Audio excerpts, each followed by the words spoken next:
The Mullaperiyar Dam stands as a monument to a different time. It is a structure born from colonial ambition and engineering grit. The dam is located in the Idukki district of modern-day Kerala. It sits high in the Cardamom Hills of the Western Ghats. The dam was built across the Periyar River. This river flows west from the hills into the Arabian Sea, but the dam's purpose was not to help the land where the river flowed. Instead, its goal was to change the river's natural path. The British rulers wanted to send the water eastward. This was a grand plan to solve a problem far away. The idea was to help the dry lands of the Madras Presidency. This area is now part of Tamil Nadu. The districts around Madurai were often in drought. They suffered from a lack of water for farming. The British saw the Periyar River's water as a wasted resource. It flowed into the sea without being used for agriculture. So they came up with a bold idea. They would build a dam to stop the river. Then they would dig a tunnel through the mountains. This tunnel would carry the water to the other side. It would flow into the Vaigai River basin.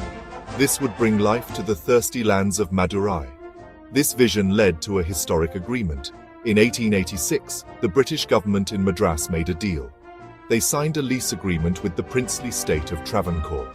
Travancore was the kingdom that ruled the land where the dam would be built. The agreement was called the Periyar Lease Deed. It was signed on October 29, 1886. The Maharaja of Travancore, Visakam Thirunal Rama Varma, was hesitant. He worried about giving away his kingdom's water. But the British Empire was powerful. The deal was eventually made. It gave the British control over the land and the water for 999 years. The agreement was a product of its time. It reflected the power imbalance between the British Empire and the local kingdoms. Travancore received a small annual payment for the lease. But the British gained control over a vital resource. They could build the dam and divert the water as they wished. This 999-year lease is at the heart of the disputes that continue today. It was a colonial document that would outlive the empire itself. Its terms would shape the relationship between two new Indian states long after the British had left. The dream of turning a river around became a reality, but it left behind a complicated legacy. The construction of the Mullaperiyar Dam was a great challenge. It began in 1887, a year after the lease was signed. The location was remote and difficult to reach. It was deep inside a dense malarial jungle. The British engineer John Pennycuick was in charge of this massive project. He faced many obstacles. Heavy monsoon rains often washed away parts of the construction. Workers fell ill with diseases like malaria. The project was difficult and dangerous. Pennycuick showed incredible determination.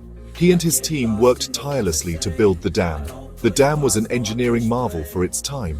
It was built using a unique material. The builders used a mix of limestone and burnt brick powder called surki. This was mixed with sugar and other local materials to create a strong mortar.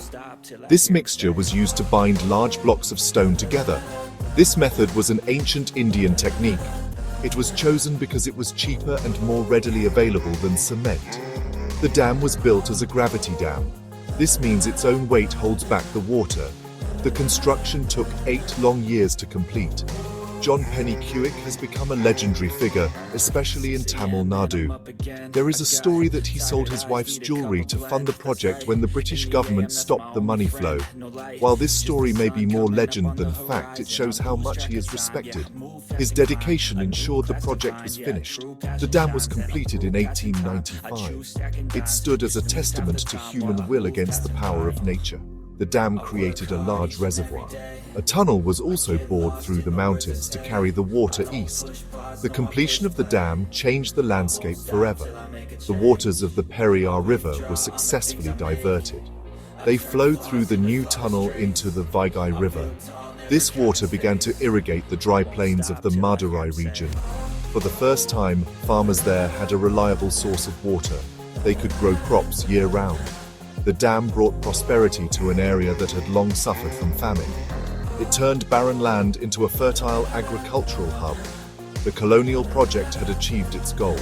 It had redirected a river and transformed a region's destiny. After India gained independence in 1947, The old colonial agreements were re-examined. The princely state of Travancore became part of the new state of Kerala. The Madras Presidency became Madras State, later renamed Tamil Nadu. The 999-year lease for the Mullaperiyar Dam continued. However, the political landscape had changed. Kerala began to question the fairness of the old agreement. It was signed under pressure from the British. Kerala argued that the lease was not valid between two equal states in a free country. This marked the beginning of a long and complex dispute. The core of the disagreement is about water and safety. For Tamil Nadu, the dam is a lifeline. The water from the Periyar is essential for agriculture in 5 of its southern districts. It supports the livelihoods of millions of farmers. They see the dam as their historical right, secured by the 1886 agreement. Tamil Nadu wants to store water in the reservoir up to the full permitted level of 152 feet. This would maximize the water available for irrigation and power generation. They believe the dam is strong and well maintained, and that there is no immediate danger. Kerala, on the other hand, has serious safety concerns. The dam is over 125 years old. It was built with old technology. It is also located in a seismically active area.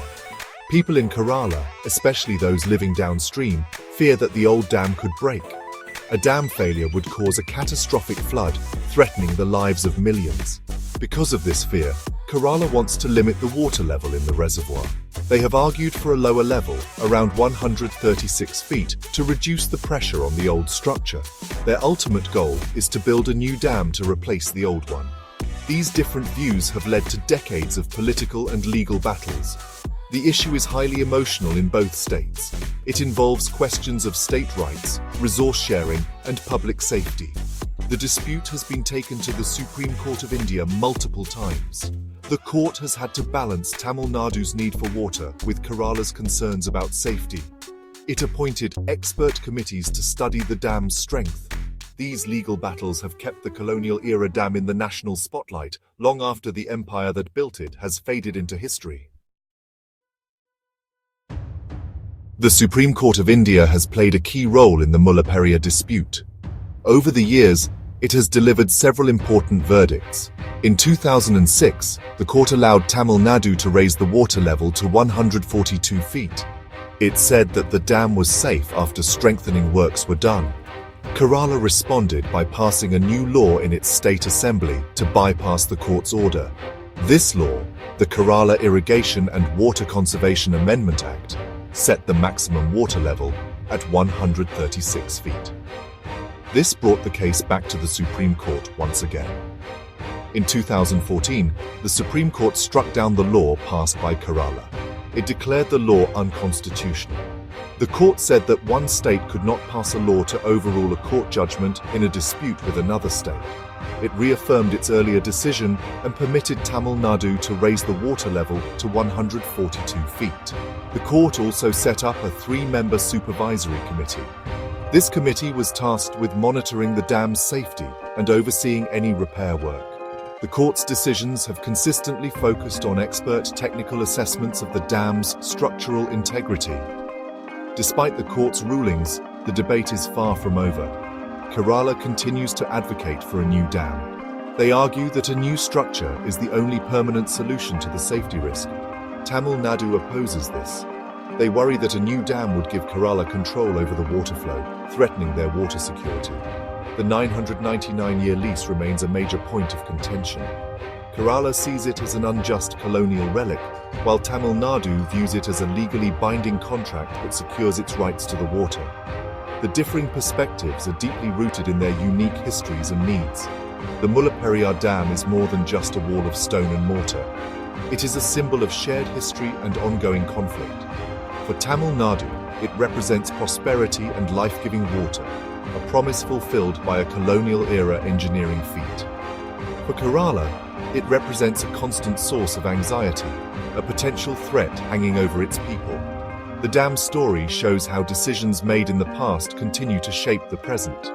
It highlights the challenge of balancing the needs of different communities in a federal system.